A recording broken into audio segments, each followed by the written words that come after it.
Amen. Salamat po sa awitin na yan. Inawit po yan ng Bibi Zanay, batch 94 to 99. Thank you also, Pastor Jupiter Vidad, for that wonderful music. Good evening, Kingdom citizens. Good evening, everyone. Sa lahat po ng taga-subaybay po natin dito po sa ating live broadcast. God's Kingdom Family, and purihin po ang ating Panginoon sapagkat He allowed us to have this live broadcast, okay, upang mabigyan ng parangal ang ating hari, may ipamalita ang kanya pong ah, ebanghelyo ng kanyang kaharian. So, nagpapasalamat tayo sa ating Panginoon sa opportunity na ibinigay niya po sa atin. So, purihin po ang Panginoon sa sa gabi pong ito. Tayo po muna ay manalangin. Samahan niyo po ako. Dakilang Panginoon na aming hari, makapangyarihan sa lahat, kami po ay nagpupuri, nagpapasalamat sa inyo pong kadakilaan sa aming pong mga buhay. Maraming salamat, hindi niyo po kami pinabayaan. Ginagabayan niyo po kami sa araw-araw. Maraming salamat po aming dakilang hari, ang aming Panginoong Kristo. Sa inyong pagmamahal, pag-ibig po sa bawat isa sa amin. Tunay nga na kayo po ay mabuti, mapagmahal sa amin. Hayaan niyo ang inyong ang oras na ito na gamitin po namin para po sa inyong kaluwalhatian. At upang maibahagi namin ang katotohanan patungkol po sa inyong kaharian dito po sa lupa. Ang lahat ng ito ay aking samot talangin sa pangalan ni Jesus. Amen. Ayan, nais ko pong batiin ang lahat po ng mga nanonood at makakapanood pa po ng ating live broadcast, ang God's Kingdom Family live broadcast. And for our introduction, marahil nagtatanong po tayo, ano ba ang God's Kingdom Family? God's Kingdom Family is a ministry that God has entrusted and given to us. Ito po ay isang pangitain. This is a vision 10 years ago na ibinigay ng Panginoon po sa atin na sa pamamagitan po ng kanyang banal na salita, okay, sa pamamagitan ng pag-aaral ng kanya pong banal na salita. Mula po sa Revelation mula po sa Genesis hanggang Revelation ay nakita po natin, pinakita ng ating Panginoon that meron po siyang purpose, meron po siyang layunin sa bawat isa sa atin. So ang mission po ng God's Kingdom Family ay upang tuparin at maipalagana po natin yung ebanghelyo ng kaharian po ng atin pong Panginoon. Because meron pong original na plano, layunin mga ating Panginoon sa tao. At yun po ang atin pong series na pinag-aaralan ngayon at pag-aaralan pa po natin. Okay? So I hope na marami po tayong matutunan. At muli, ang God's Kingdom Family, ito po ang mission po natin. Yun din po ang mission ng Diyos, ang mission po ng ating Panginoong Kristo nung siya po'y pumunta dito sa lupa. Ang pangitain po ng God's Kingdom Family ay magtayo po ng mga kingdom hubs o ito po'y tinatawag sa ating kapanahonan ng mga cell groups, mga small groups sa lahat po ng dako ng hindi lamang sa Pilipinas kundi sa lahat ng dako ng buong daigdig. Sa lahat po ng kayang abutin ng broadcast po nating ito. So that's the vision of this ministry, God's Kingdom Family. Ang God's Kingdom Family ay ginagamit po natin ang platform po ng social media.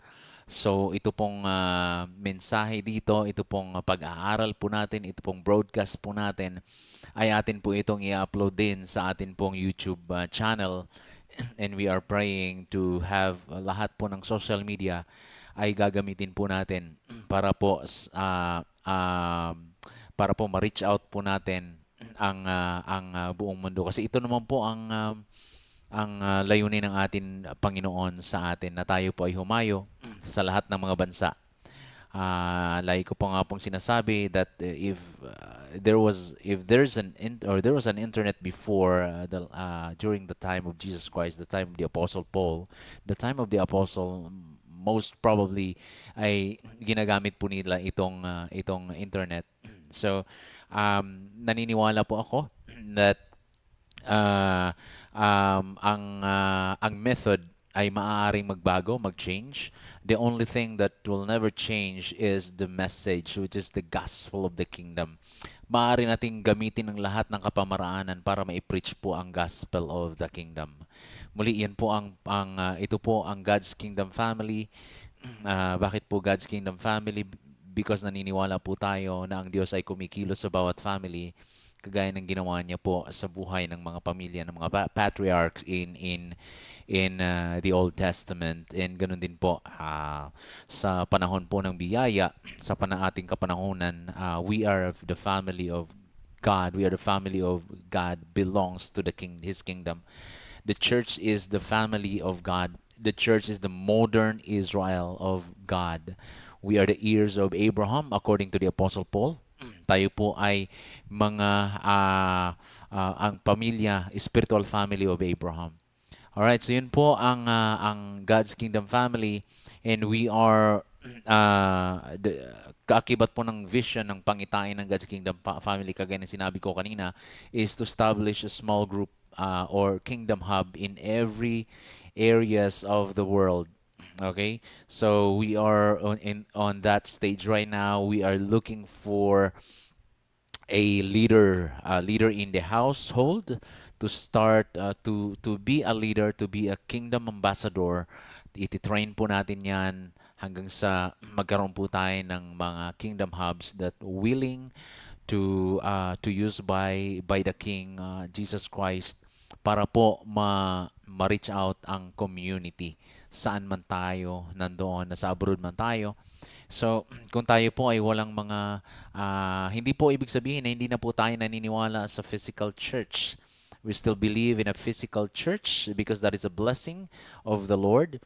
Ang atin pong pinaglalaban po lang dito is that there are churches who are not doing the kingdom agenda, which is nakafocus lamang sa loob ng kanilang mga simbahan, ng kanilang mga iglesia, nakafocus lang sa pagpapaganda ng kanilang mga iglesia, nakafocus lamang sa mga ministry, at kinalimutan na po yung ultimate agenda of God in His kingdom. So, yun, doon po nasisira yung layunin at plano ng ating Panginoon. It appears that we are doing the the work of the Lord, but ang nakakalungkot isipin is that actually we are not doing the work of the Lord. We are focusing on ourselves, how to please ourselves, and really not to please our King. There is only one thing that pleases the King, obedience. Obedience to His will, obedience to His command, to His call. And we know that the command, the ultimate command of the Lord Jesus Christ, our King, is to love God above all and to love others, and that is disciple making. So we can make disciples of all the nations, of all the people, not just enjoying and satisfying ourselves inside in the four corners of our church. So it's yun po yung nangyayari sa ating kapanahonan ngayon. Hindi po yan yung plano ng ating Panginoon. Hindi po yan yung ultimate plan, ultimate design of God for all of us. Because the ultimate design of God for all of us is to obey his mandate. Maalala po natin, tingnan po natin si King Saul. He thought that he thought that what he did is the right thing. Anong ginawa niya? Akala niya yung mga nasamsam, yung mga nakuha niyang offering, yung mga nakuha niyang ah, mga animals, mga ginto ay inalay niya pabalik sa Panginoon. But no, the command of the Lord is eliminate everything. That's the will of God. Kaya sabi ng Panginoon, sabi ng Diyos kay Samuel, tell King Saul that obedience is better than sacrifice. Kahit na po anong gagawin natin sa loob ng apat na sulok ng ating mga building, that is not the church, okay? Always remember that our building is not the church. That is a building, okay? Because the church is the ecclesia is the people, the called out ones, not the stone, not the building, kung ano yung ganda ng building natin, that is not the church. The church is the people. We are the church, the called out ones, mga pinili, mga niligtas ng atin pong Panginoon. We are the ecclesia of the Lord.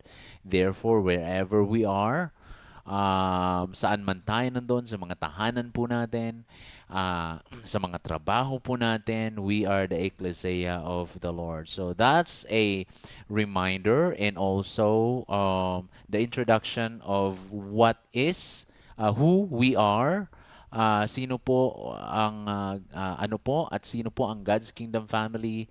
Our mission is the mission of Jesus Christ. Our vision is the vision of the Lord Jesus Christ. Our mandate is the mandate of the Lord Jesus Christ. What we are doing is that that is the command of the Lord Jesus Christ. Now, this evening ay pagpatuloy po natin ang atin pong pag-aaral. Tayo po ay nag-aaral pa rin because we are in the series, nasa series po tayo ng The Ultimate Purpose of Man. Ano ba yung ultimate purpose of man? Ah, mula sa Genesis, ang pag-aaralan natin hanggang Revelation para po maunawaan natin na meron po palang layunin ang Panginoon, ang Diyos sa bawat isa sa atin. Hindi lamang yung nag-enjoy lang tayo, kumbaga sinasatisfy natin yung mga sarili natin, na masaya, di ba? Hindi yon. God has a purpose for you and for me. At ito po ang pag-aaralan po natin mula Genesis hanggang pong Revelation. Alright. So, now, again, yung atin pong tanong noong nakaraan ay ulitin po natin our question last week or the statement last week. There are three statements. The truth about life without a purpose. If your life doesn't have a purpose, um, or a life without a purpose is a life without a vision. Now, sabi ko, it is very important for us, for men, to have a vision in life. Kasi kung wala kang vision, you don't have any direction in life. Wala po ka pong maaring your life doesn't have any direction. Kumbaga, uh, que sera, whatever will be. Hindi po yan yung nais ng ating Panginoon. God created us for us to have a vision, okay? Para sa mga buhay po natin. Sapagkat ang buhay na walang vision ay buhay na walang discipline. Now, I gave you an example that one of the discipline of a Christian bilang isang mananampalataya ay uh, yung ating pag-aaral ng salita ng ating Panginoon. Ayan, yung pagbubulay-bulay natin ng salita ng Panginoon sa araw at gabi. So, yan po ang isa sa discipline ng Panginoon and yan ang ginagawa ng kingdom. Okay? Ng kingdom citizen. Nagbababad sa mga salita. By the way, the scripture, the Bible, is um, the law of the kingdom. Ito ang batas ng kaharian ng ating Diyos. Ang Biblia, hindi lamang po yan na binubuksan natin tuwing linggo, kundi ang Biblia po ay ito ang batas, ito ang umiiral na batas sa kaharian po ng atin pong Panginoon. So a life without a vision is a life without discipline. Kaya kung wala kang vision, wala kang disiplina sa sasaliksik, pag-aaral ng salita ng ating Panginoon. Ang pag-aaral, ang discipline po natin ay kailangan magkaroon tayo nito sapagkat dito natin makikilala ang ating Diyos. Now, a life without a vision is a life without discipline. A life without discipline is a life with with no direction. Now, direction is very important kasi sabi ko, kung walang direksyon ng isang tao, parang kagaya siya ng isang vapor, ng isang barko na naligaw sa gitna ng karagatan. Tinanong ko yung aking ninong na isang kapitan ng barko, na isang seaman, na kapag ang isang barko ay naligaw sa karagatan, ay mahirap po 'yun, So, alam natin kung gaano kalawak ang karagatan. So, kung wala tayong discipline, wala tayong vision, walang discipline, wala tayong magiging direksyon. Kung walang magiging direksyon ng buhay po natin, maapektuhan po ang ating family at bababa po ito sa isang iglesia, sa isang church. Kaya mahirap po na ang isang church, ang isang gawain ay wala pong direksyon. Kumbaga, kapag ang isang gawain walang direksyon, kung ano na lang ang maiisipan po natin. Marahil wala tayong direksyon sapagkat hindi nga po natin, wala tayong disiplina, wala din po tayong pangitain. Hindi po 'yan ang nais ng Diyos, ang layunin ng Diyos sa buhay po ng mga mananampalataya. So, 'yun nga po, makikita po natin at dapat maunawaan po natin na sa sa salita ng ating Panginoon, sa lalong-lalo na po sa Genesis, yung pong simula, titingnan po natin na noong nakaraan na pag-aralan po natin at itutuloy po natin itong Genesis chapter 1 verses 26 to 28. Nalaman po natin yung pong sabi ng Panginoon, lalangin natin ang tao ayon sa ating wangis, in our image, in our likeness, so that they may rule. So very clear ang command ng ating hari, ng Diyos sa tao. So sabi ko nga dito sa creation, Genesis chapter 1, nung nilalang ng Diyos ang tao, wala po tayong command, walang utos na makita po dito na sinabi ng Diyos nung nilalang niya ang tao, na inutusan niya ang tao na sambahin siya. Wala pong ganon na mabasa po dito. Pero hindi ko po sinasabi na bawal pong sumamba, no? Hindi ko po sinasabi yan. Now, I am talking about the context of the passage. That there's no command directly from the Lord na sinabi na pagkatapos niyang lalangin ang tao, ang sinabi niya, worship me. Okay? Kaya ko sinasabi po ito para po maunawaan natin yung ultimate purpose of the Lord, why He created man. So, ang pagkakalam ko dati, okay, nung ako po ay nasa mentalidad pa ng relihiyon, nang alam ko dati nilalang ng Diyos ang tao para siya isambahin. Hindi po yon. Ano? God created man in His own image. At ang utos ng Panginoon is the assignment, the command of God, of Yahweh, of Elohim, sa kay Adam at saka kay Eve is what? To rule, to domain, pamahalaan ang mundo. Hindi para i-worship siya. Well, don't quote me on this, all right? What I'm talking again, ulitin ko, I'm talking about the context during the creation. There's no command, walang command ang Diyos to worship Him. The command of the Lord is to go to the world and multiply, replenish the earth, punuin niyo ang mundo.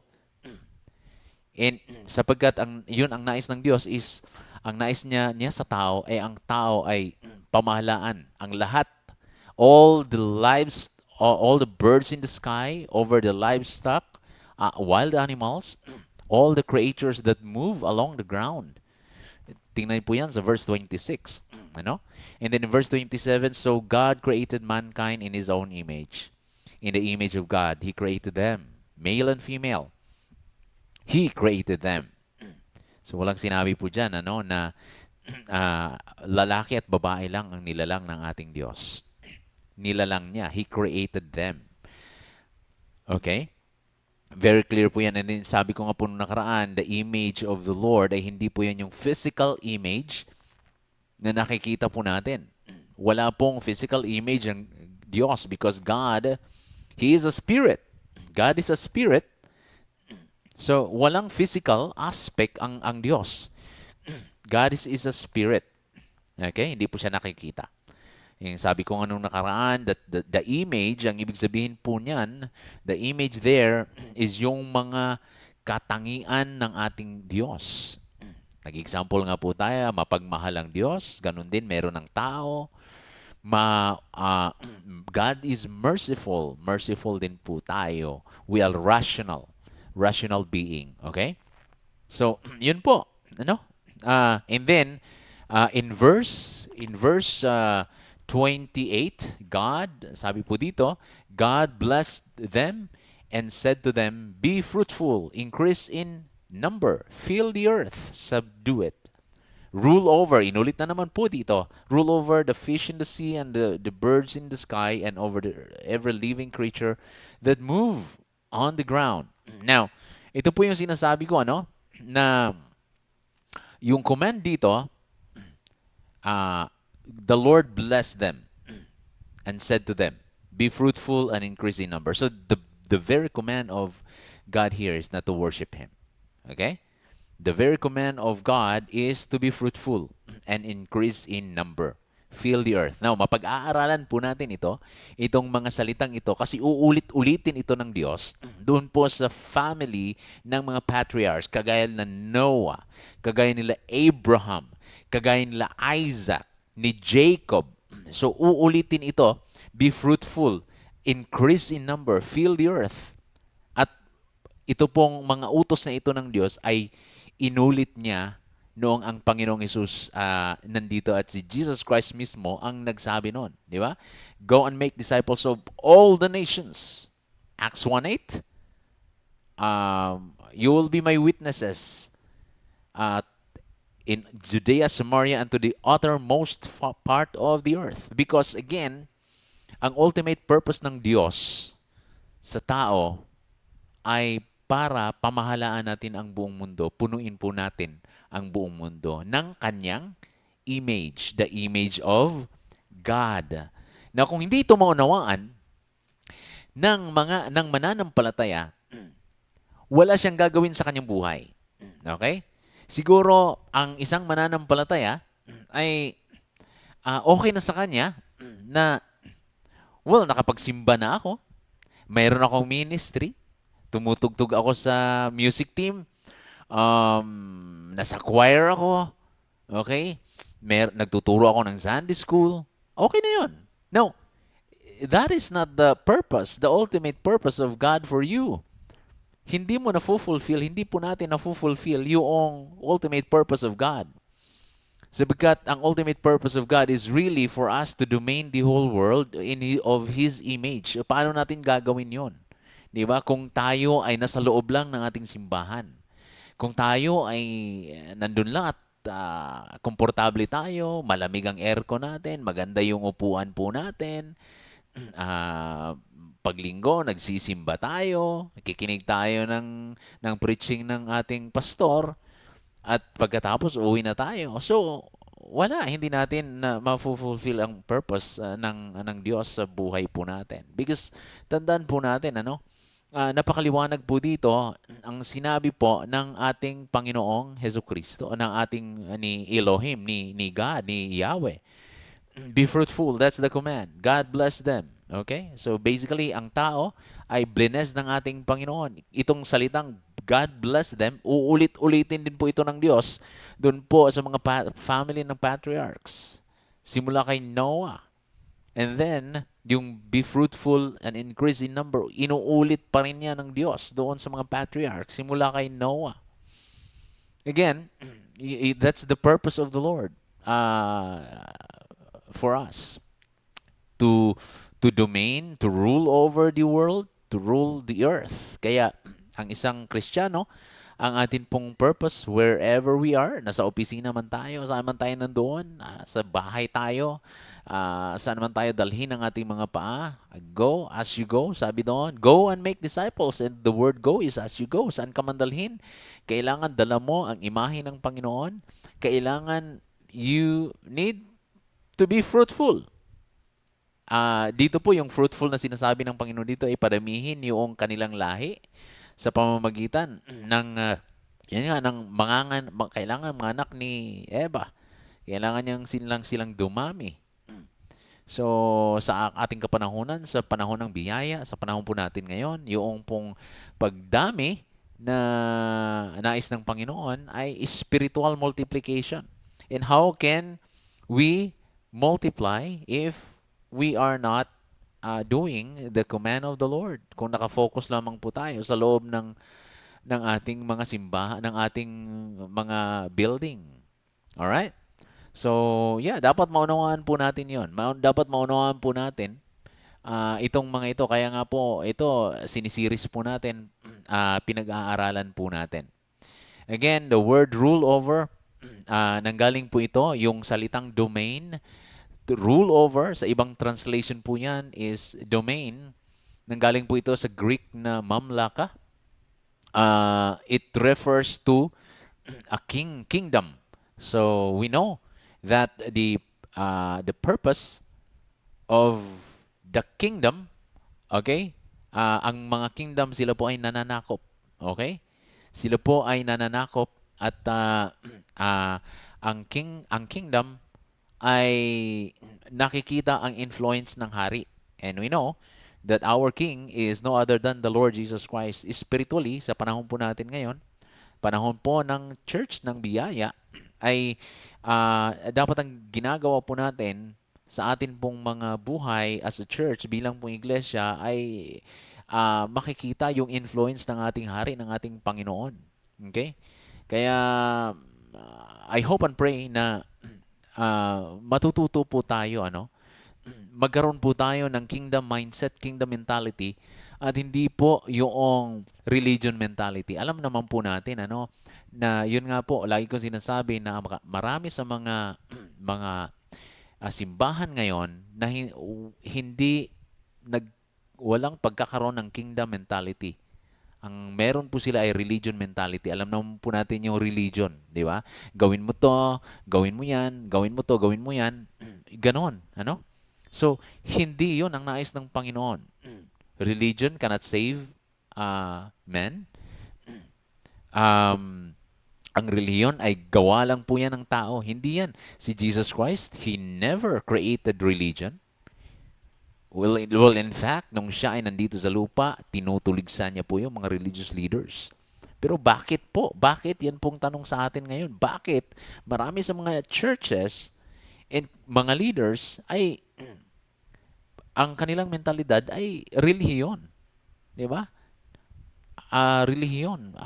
Kumbaga, meron na nga relihiyon, nagtatayo pa sila ng sarili nilang kingdom at nakakalungkot isipin na marami mga leaders sa mga simbahan na umaastang parang sila ang mga hari. Hindi po 'yon, hindi po gano'n. Ano? Nakakalungkot isipin na akala na buong akala natin ay naglilingkod tayo ng tama sa ating hari, sa ating Panginoong Yesus, pero yun pala, naglilingkod lamang po tayo para sa ating mga sarili. So, yun po. I hope and pray na muli, let's have a quick recap here ano, in our conclusion. Again, God created men. In this context, uh, to rule, to domain the world. Okay? Para pamahalaan. And the command of God is not to worship Him. But the command of God to Adam and Eve is to be fruitful, increase in number, fill the earth, and subdue it. Rule over the fish in the sea and the birds in the sky and over every living creature that moves on the ground. So, ang purpose natin sa buhay ay tuparin yung ultimate purpose niya ng ating Diyos. Ano yon? Subdue the world, domain the world, magiging responsible po tayo ng mga kingdom citizen. Kasi nakakalungkot, nakakahiya sa ating hari na gumagawa lamang po tayo minsan para sa ating mga sarili. Hindi po yon. Okay? Mahalin natin ang Diyos kung mahal natin ang Diyos. Kung totoong mahal natin ang Diyos, magagawa po natin na tuparin yung kanyang ultimate purpose. So we know that loving God, and that is our worship.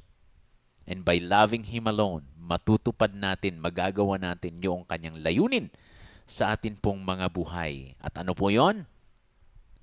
Padamihin ang kanyang imahe. To multiply the image of God. If you're a Christian, you're a believer of Jesus Christ, you belongs to the kingdom, you have already the image of God through the Holy Spirit in you. So yun po yung ibabahagi po natin. Maraming salamat po sa ating lahat na sumusubaybay at makakapanood pa po nito. Tayo po ay, kung kayo po ay mayroong mga prayer request, just pwede nyo po akong i-message, okay, para sa inyong prayer request at ipagpe-pray po natin yan. Kung kayo po ay may mga karamdaman, tayo rin po ay naniniwala na ang Panginoon ay kayang magpagaling sa bawat isa sa atin, sa ating mga karamdaman. Because Jesus, He is the same yesterday, today, and forever. So, yun po. Maraming maraming salamat po sa lahat ng sumusubaybay. Tingnan po natin, ano? Maaari ko po kayong batiin, mag-comment lamang po kayo dyan po sa ating comment section. If you are blessed tonight, mag-comment lamang po kayo at para ma-recognize po natin ang inyo pong presensya. Muli, maraming maraming salamat sa lahat pong nanonood at makakapanood pa po ng ating programa, ang God's Kingdom Family. Tayo po ay manalangin. Panginoong Diyos, maraming maraming salamat sa gabing ito. Salamat po sa inyong mga salita. Maraming salamat po sa lahat ng inyong ginagawa sa amin. Thank you because we are belongs to your kingdom. And maraming maraming salamat po sa kaligtasan na meron po kami. Bless us, Panginoon. Tulungan niyo po kami para matupad po namin ang inyong ultimate purpose sa amin pong mga buhay bilang inyong mga kingdom citizen. Salamat. Tunay nga na kayo po ay mabuti. Ayan. Ang lahat ng ito ay aking samantalangin sa pangalan ni Jesus. Amen. Happy Mother's Day po sa lahat po ng mga nanay. And sa atin sa Monday, tayo po ay boboto.